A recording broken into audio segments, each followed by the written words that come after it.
Hello and welcome back to my channel. I have redecorated the background, and by that I mean I put a picture of Roderick and my username over the picture of my father on a motorcycle because I thought it would make it more scenic and personal.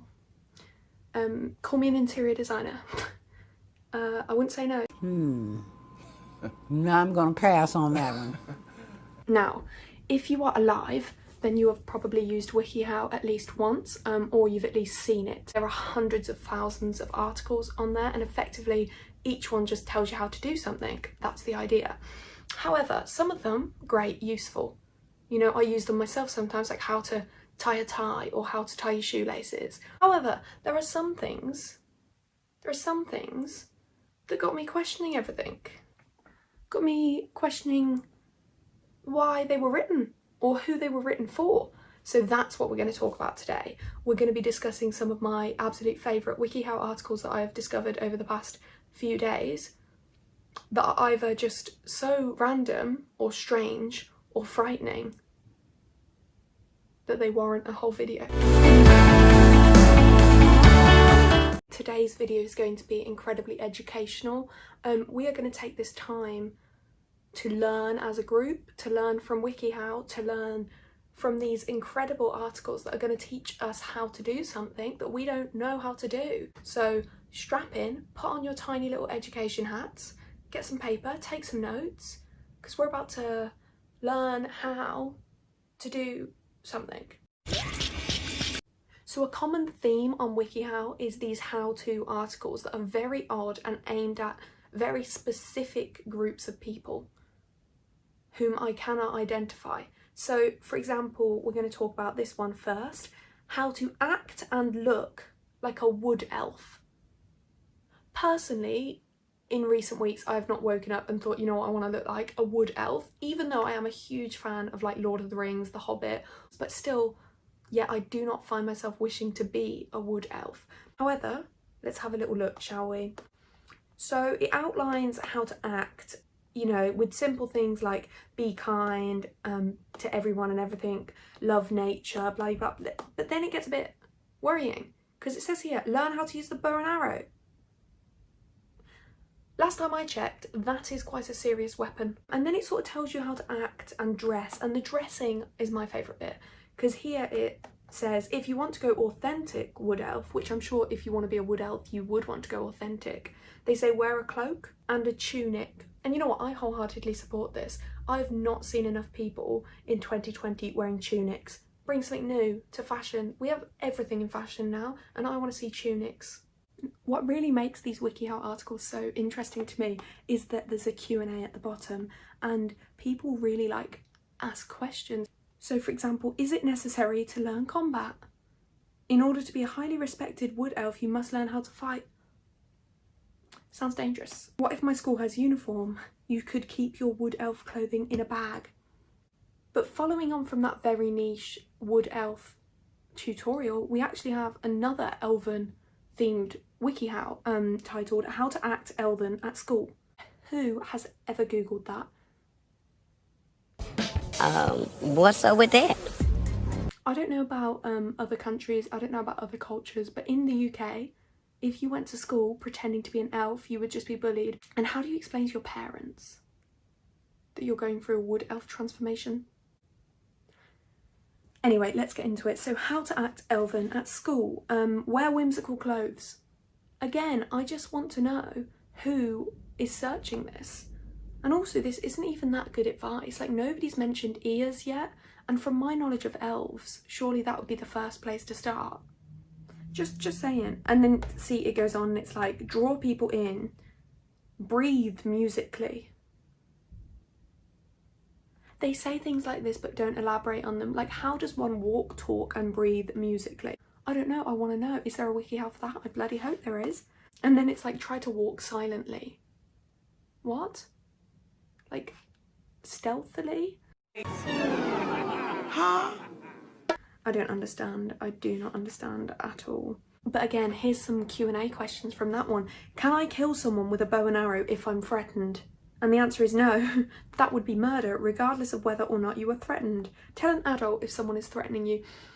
My issue with that is, why would their first instinct be asking if they can kill someone with a bow and arrow? Because surely you should know you shouldn't kill anyone. Like, do people who want to be elves think differently? Is there different law for elves? I don't know, it leaves me with so many questions. This article has nearly 40,000 clicks, or like views. That is insane. I know that it's not that many, but still 40,000 people are like, how to act elven at school. Who are these people? I had a very hard time believing this was true. The next WikiHow we're going to be learning from today is how to pretend to be a modern vampire.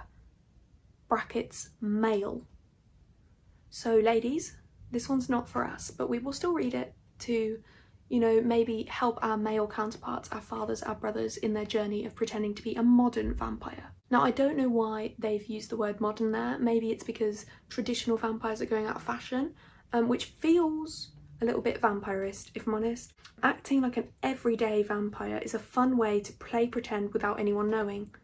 But why would I do it if nobody knows? What's the gain? What do I gain from pretending to be a modern vampire? Anyway, the steps, they're great. The illustration is great. So get the attitude down. Quiet and mysterious, relaxed and friendly. Effectively channel your inner Edward Cullen, I guess. But you know, this is all pretty boring until number 5. It says try not to blink a lot. Try not to blink when someone is looking at you, and it will look creepy as if you had no eyelids.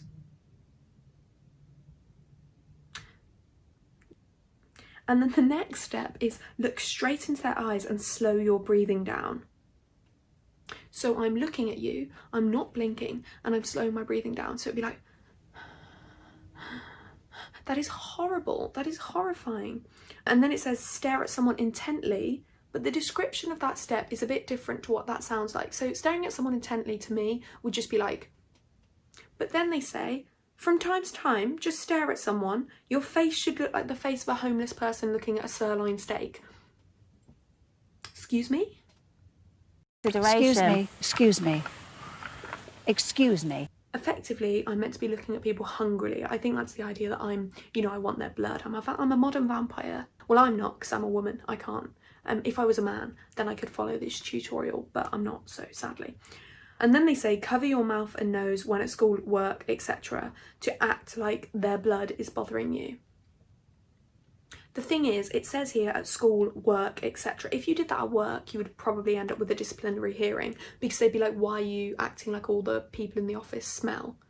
Say you work in an office, you go to the receptionist and you're just like, ew, you stink. She's probably going to cry. She's going to have a nervous breakdown. Karen is going to have a nervous breakdown and you're going to get fired. But it's the questions. What do I do if people call me a weirdo? Which they will. You know, they will if you stare at them and don't blink.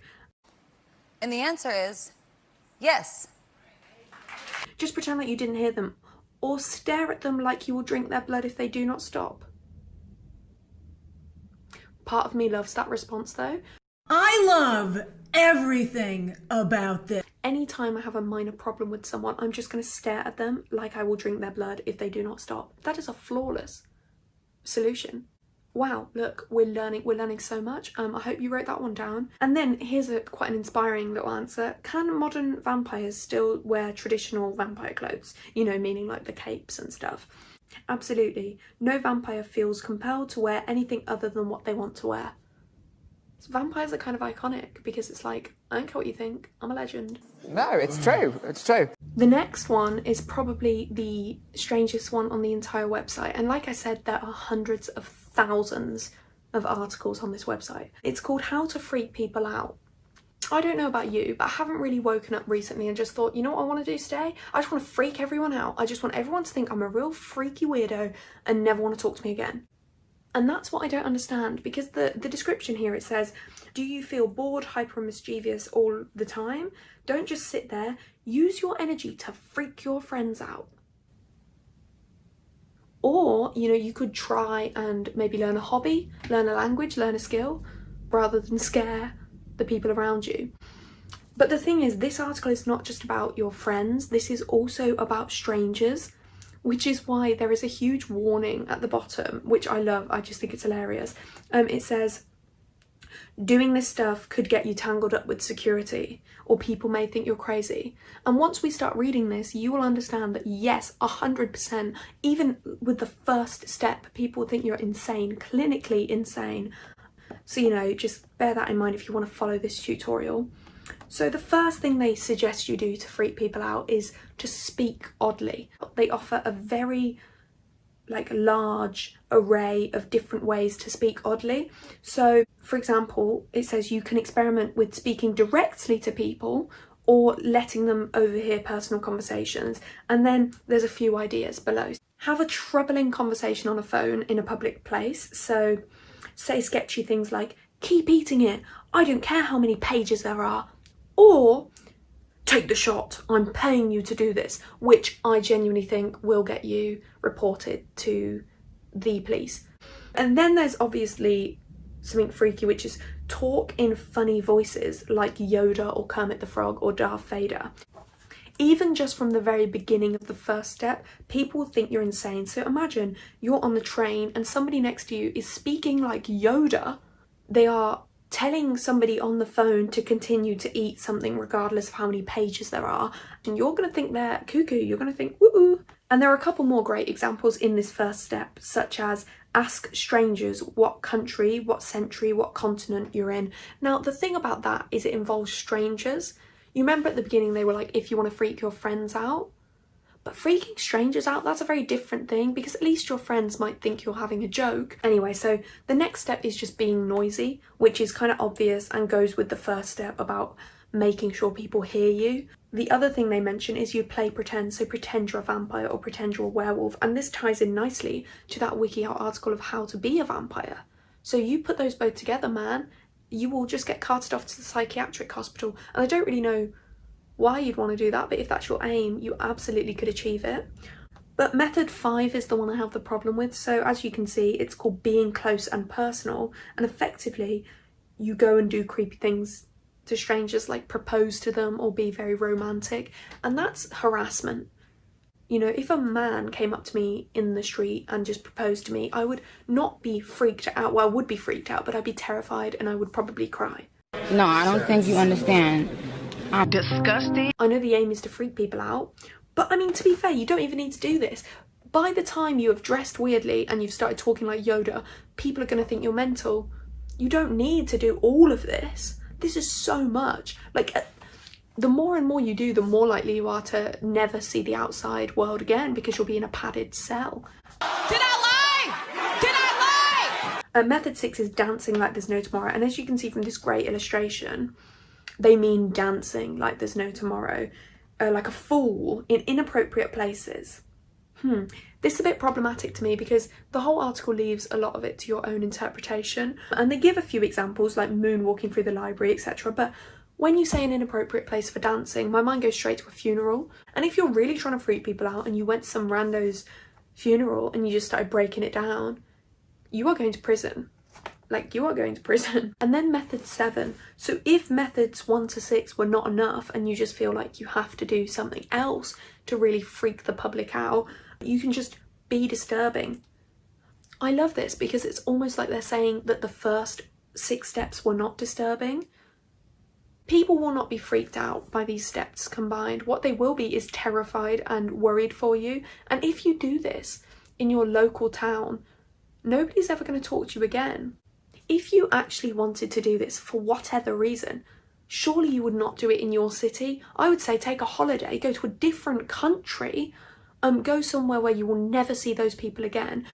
If you do any of these, people are going to think you're on like very strong drugs or insane. So how many people were scared? Me too. I was really, really scared. Right, well, I think that's about all the knowledge I can handle today, because any more and I will genuinely become Megamind or Einstein or some sort of genius, and society can't handle that. So we'll take a rest, I think, for today. But I hope you learned something. Thank you so much for watching. If you've watched this far, if you enjoyed this video, give it a like, subscribe if you haven't already, and maybe share this video with some people that you think might enjoy it. If you think they won't enjoy it, do not share it to them, because I can't handle criticism, and don't bring the haters to my doorstep. they will not be welcome there. They will not be welcome on my doorstep. So please don't bring them. If you like this sort of content, let me know. If you don't, and if you hated every second of this, please tell me, but in a very kind way. Like in the kind of way you would tell a small child if their favourite toy had broken. Because I will cry, probably. But if you have any more ideas of weird things you want me to look at or talk about, just comment them. No, I am gonna leave.